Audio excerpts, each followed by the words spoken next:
Hello everyone, Jumrib Sua. My name is Eva Lloyd and I am a senior lecturer at the University of New South Wales, Sydney. Today, as part of your workshop on tropical urban infrastructure, I am going to be talking a little bit about community gardens as technical, social and cultural infrastructure. So before launching into a discussion of the case study, I wanted to stop and have a think about the word infrastructure. What does it mean? And how do we know that infrastructure is doing what it's meant to be doing and doing it well? So I've pulled two dictionary definitions out here. Let's have a look at the first one. So infra means below. And if we read this here, so the infrastructure is the underlying structure of a country, and this definition says, and its economy. The fixed installations that it needs in order to function. And then another definition below is the infrastructure is the basic foundation or the underlying framework of an organization or a system.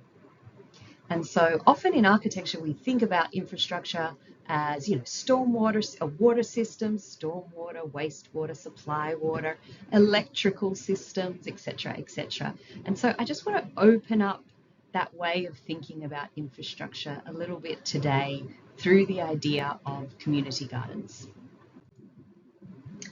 And the community garden I'm going to talk about is situated in Australia, in a town called Bourke, which is in far western New South Wales. New South Wales is a state in Australia on the east coast of Australia.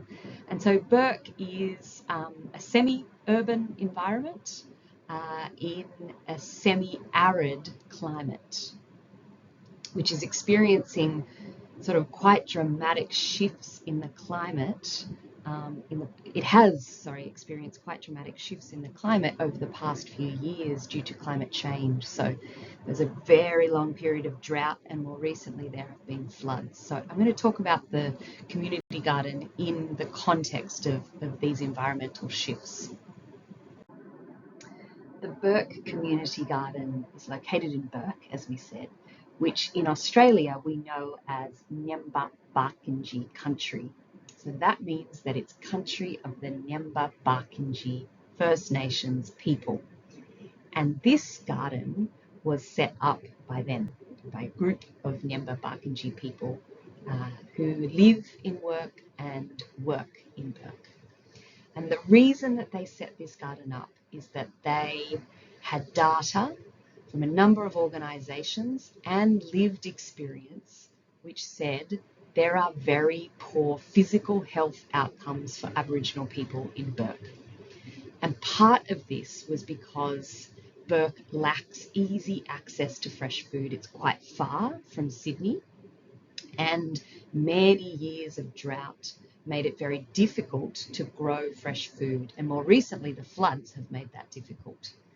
You can see that in the bottom, at the bottom of this article here. We've got an article on the community garden and then an article flagging the havoc that has been wreaked by the drought and, the flood conditions. So these elders said we've got poor health outcomes for Aboriginal people. We've also got poor well-being outcomes for our Aboriginal people in Bourke. And part of this was because of many, many years of racism, oppression, displacement, and more recently, a lack of culturally safe spaces for Aboriginal people in the area. And so those who started this garden thought, how can we address these issues, physical health and well-being, through a community garden that is led from the bottom up? And that's what I'm going to talk about today. So I want to talk about what is probably most familiar to us as architects. I'm also an architect, so I understand this way of thinking. let's talk about community gardens as technical infrastructure. So when UNSW and I became involved in this garden, we were approached because the elders needed or wanted some help in understanding how they might make the technical systems of this community garden function better. So they were living in a drought, finding it very difficult to grow food, and so they wanted to understand how can we grow food more effectively, and might there be systems that would allow them to conserve water and hold water in the soil in order to grow food more effectively. And so, if I get my pointer here, they did have a canopy set up to provide shade protection, and they had these metal garden beds that had been built kind of DIY. However, what was happening is that a lot of the water was actually just seeping down through the bottom of those garden beds, and the quality of the soil was very poor. So the soil itself was not a strong infrastructure to hold that water. And so something that we had worked with was a wicking system. And so rather than watering on the top of the garden with a hose or with an irrigation system, we proposed a system whereby you'd have plastic containers and water is held at the bottom, and the soil actually wicks or draws the water upwards. And we had some data to show that this is an effective means to conserve water when used in conjunction with improving the soil. So that was the part of the technical side of this infrastructure, was getting the food growing more effectively by understanding water systems. And to support that, we also had to improve the soil quality. So we did some testing of the soil to understand, pH and alkalinity, and we tried to understand, well, what foods are you trying to grow, and what soil conditions are needed to optimize that food production. So part of it was testing the soil, and part of it was then setting up systems whereby community members involved in the garden could continue to test the soil themselves.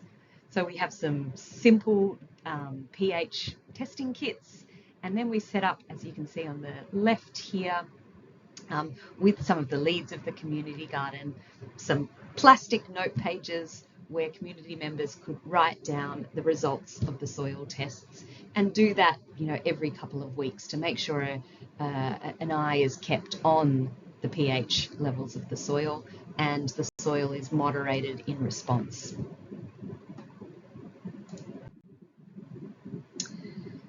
So we'd sort of addressed water systems, we'd addressed soil testing systems, and then the final step in the technical discussion here is to look at how to improve that soil.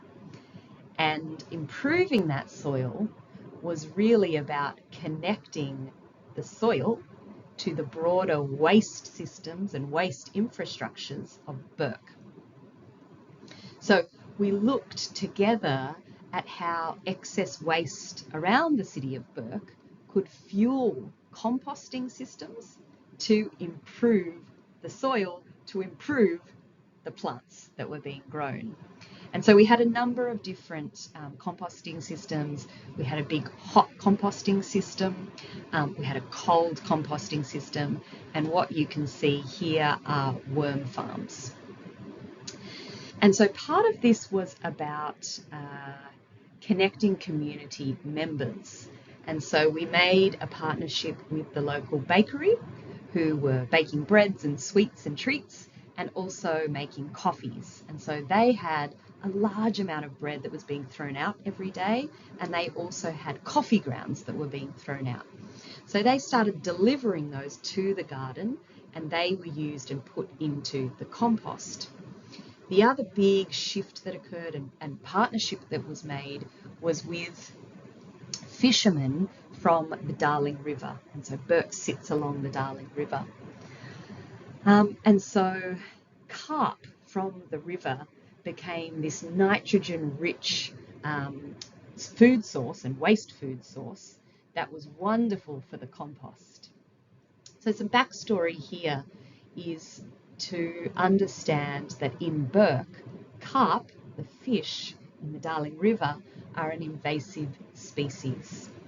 And so what you see in this image over here is that carp are mating and reproducing and actually suffocating the waterways and killing local species. The Darling River, or the Barker, is really important as a kind of blue and green infrastructure for the city and a cultural infrastructure for the Nyemba and Barkindji people. And so thinking about how the garden might support this riverway was a really crucial part of the project. So the carp are not so great to eat. People say they taste like dirt. But there are so many of them, and you see them along the riverbeds and you see them kind of building up in the river as it's moving. And so we worked with local fishermen to actually collect tons and tons of carp and then put that into the compost system. Carp is particularly good for citrus trees. And so for the first time in 10 years, we've seen the citrus trees flowering after using the carp compost at their base.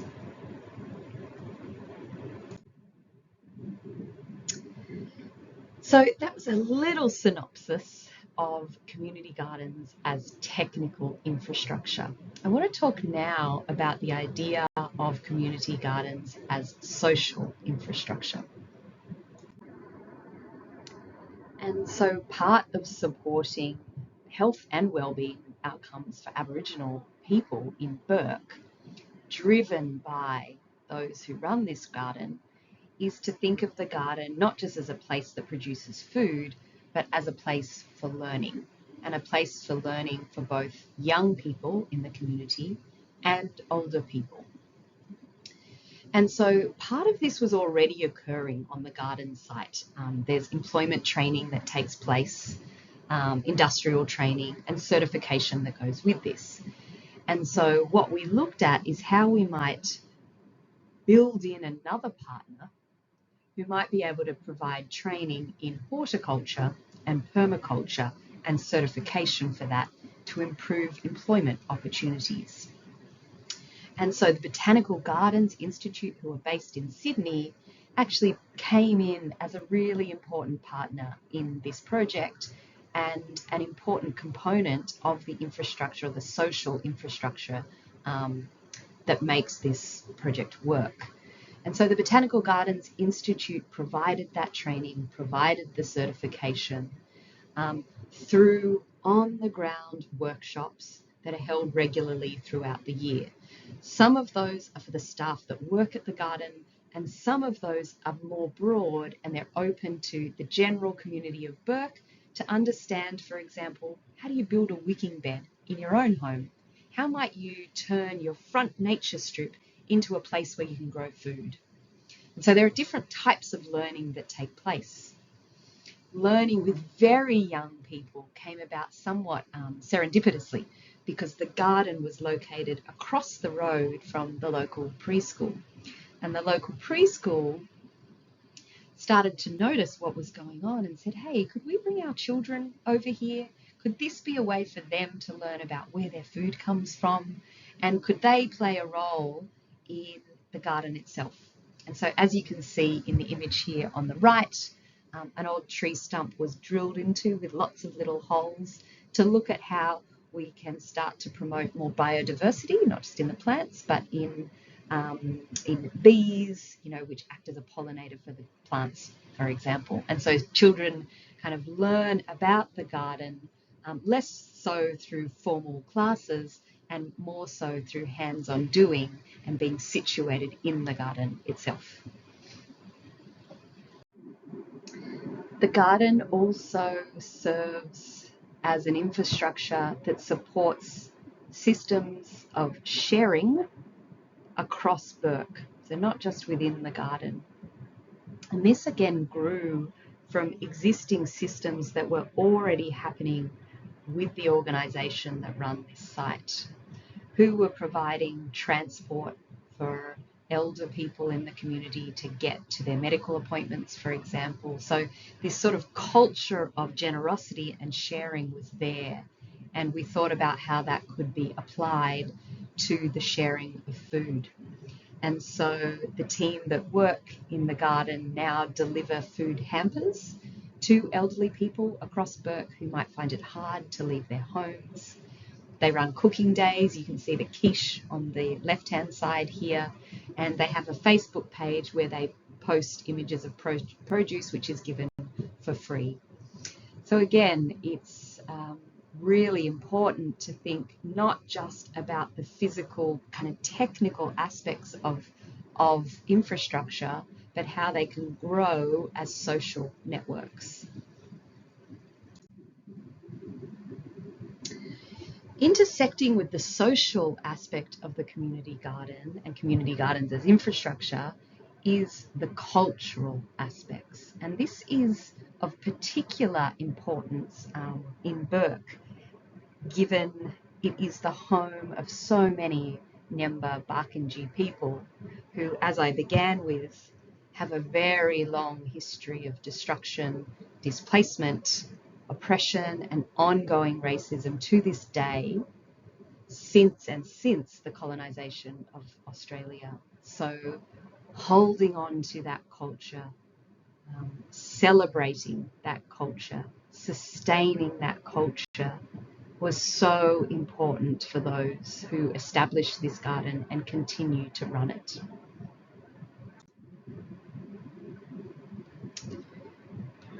And so again, the garden was about food production, it was about sharing and learning, but it is also a place for healing.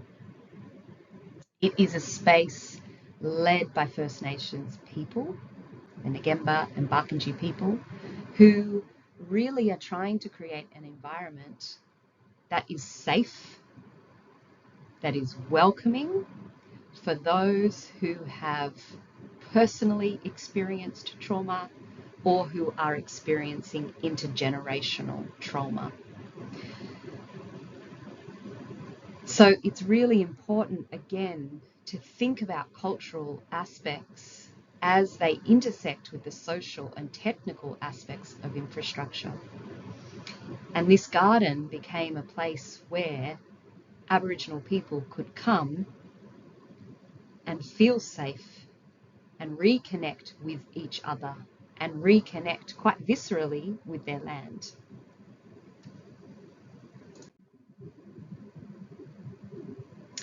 And so part of this is thinking about whose voices are heard when you are designing infrastructure, who is designing that infrastructure, who is making decisions about what happens as it evolves, as changes are made in 5 years, 10 years, 50 years, 100 years, 500 years. And in this garden, those decisions are made. The garden was grown by the Regional Enterprise Development Group, who are a group, an organisation, a local organisation that is made up of Nyemba Barkindji people who are of this place. So decisions are made by them, not imposed on them. Their decision was to start by planting Western fruits and vegetables. And I actually came in and I said, oh, what about Indigenous species? And I had to take a step back because they said to me, Eva, sadly, because our culture has been squashed or pushed down so much, our local Aboriginal people are not familiar with Indigenous plants and fruits and vegetables. And so we want to start with something familiar so that we do actually make an impact on the health outcomes, because that was one of their primary goals. And so they started with familiar Western fruits and vegetables. What they are now working on is setting up an Indigenous bush tucker garden and working on signage in local language and using, as you can see in the image on the right here, local animal totems to explain the ecosystems of this country, of this land. In Nyemba Bakinji language, it's interesting to understand that many names for food are connected to names for bodily systems. And so the local elders group are really keen to see that this kind of knowledge is passed on through the physical infrastructure of the garden.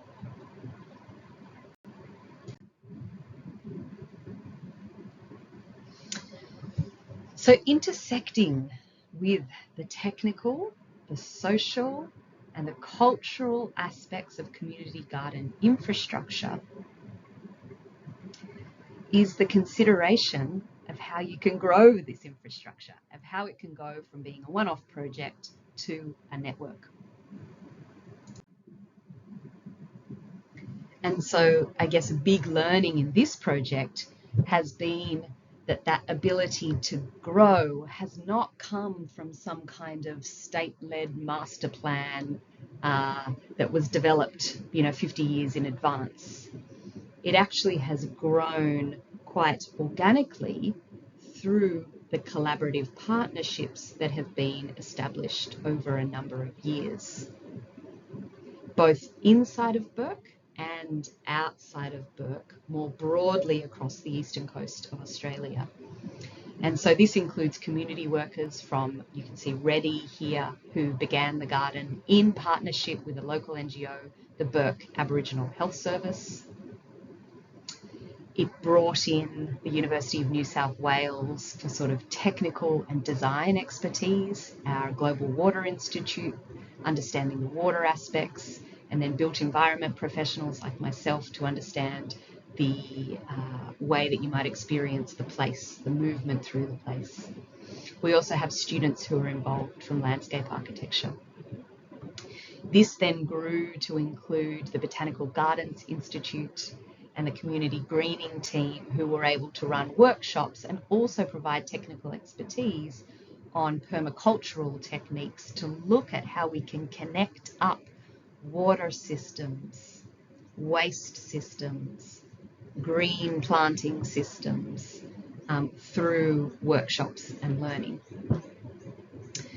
And so what I want to emphasize here, again, to architecture students is that it's not just about the physical. We need to think about whose voices are involved in these infrastructure. It makes such a difference, and I've really experienced that firsthand through projects like this. And so the result of all of this is that one garden has grown into many, and it continues to grow. So this garden actually grew, if I go back to the original newspaper article on the right here, it grew from an Aboriginal-led community garden in a nearby town about 3 hours away. And so one elders group heard about it from another elders group and said, hey, that makes sense, let's try that here. This has seeded the idea for the primary school across the road to now set up a little mini children's garden. And so that partnership has blossomed. This garden has also now seeded, no pun intended, into the local high school, where we're working together to set up a sensory garden for high school students who are experiencing trauma or have experienced trauma and are finding it hard to come to school. So that's a project that will be built in the next couple of years.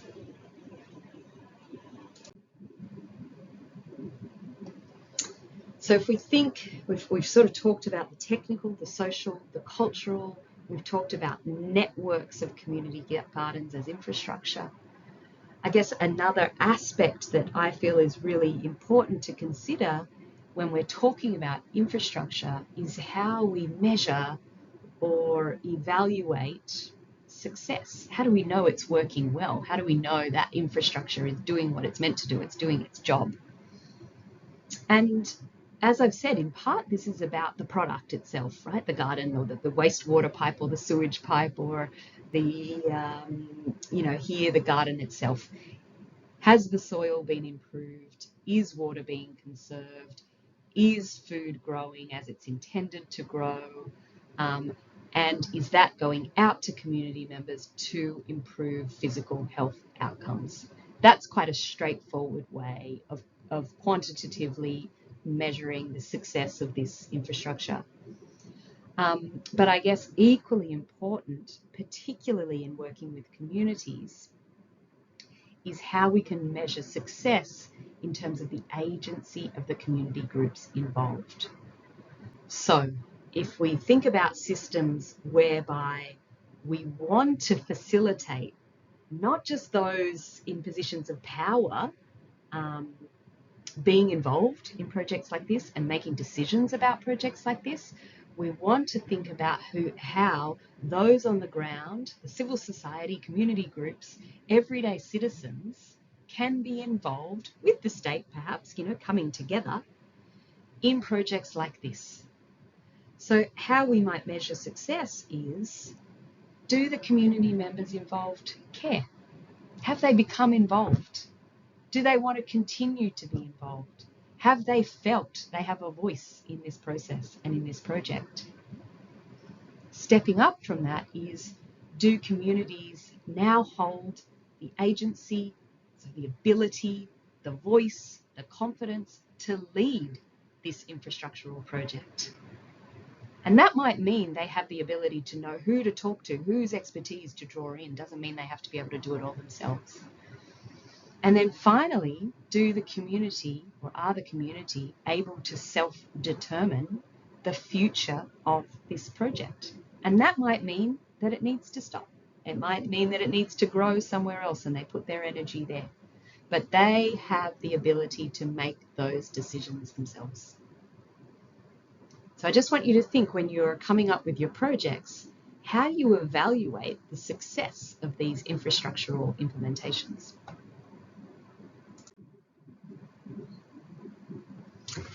To conclude, I want to bring us back to Phnom Penh. So the point of this talk is not to say, students, you need to go and design community gardens for Phnom Penh. That's not my goal. I actually want you to think about a few things.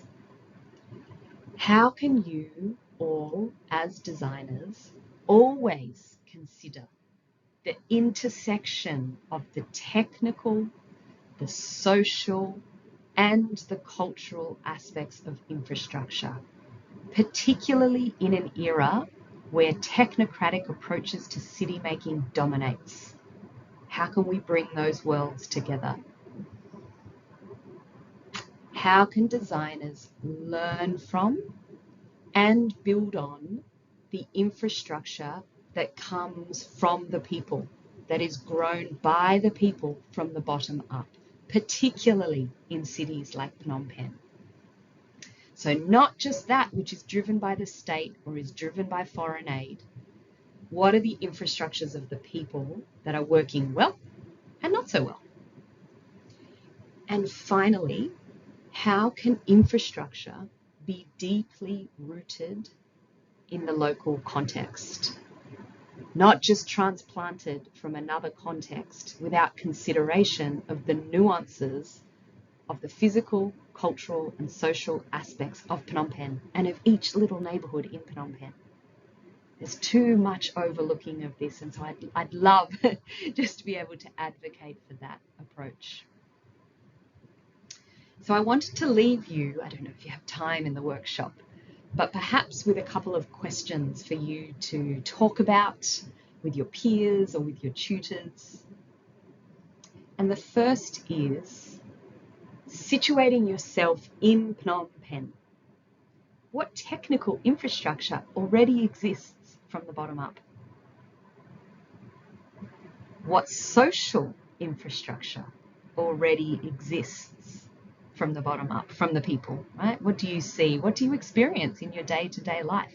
How do people socially support one another through systems that are outside of the state? What cultural infrastructure exists from the bottom up? From people, everyday citizens. So think about that now. And then consider We don't have to romanticize this. What makes them work? Where are the gaps? How could they be more robust, right? Who needs to be involved to make them more robust? What needs to happen to make them more robust? What are the challenges that they face? And what are the strengths that they hold? And how can you build upon those strengths? And then finally, how can you involve community voices in those processes? Thank you, everyone. Okunjaran. It has been a pleasure to be involved. I'm sorry not to be able to be there in person and to hear from the wonderful tutors that you're all working with and to see, I'm sure, the fascinating projects that you will all come up with. I wish you the best of luck. Please feel free to reach out to me if you have any questions at all. My name is Eva Lloyd, e.lloyd@unsw.edu.au. I have some resources here just to leave you with, I think on my final slide, yes. If you'd like to know more about community gardens as technical, social and cultural infrastructure. Thanks everyone. Okun.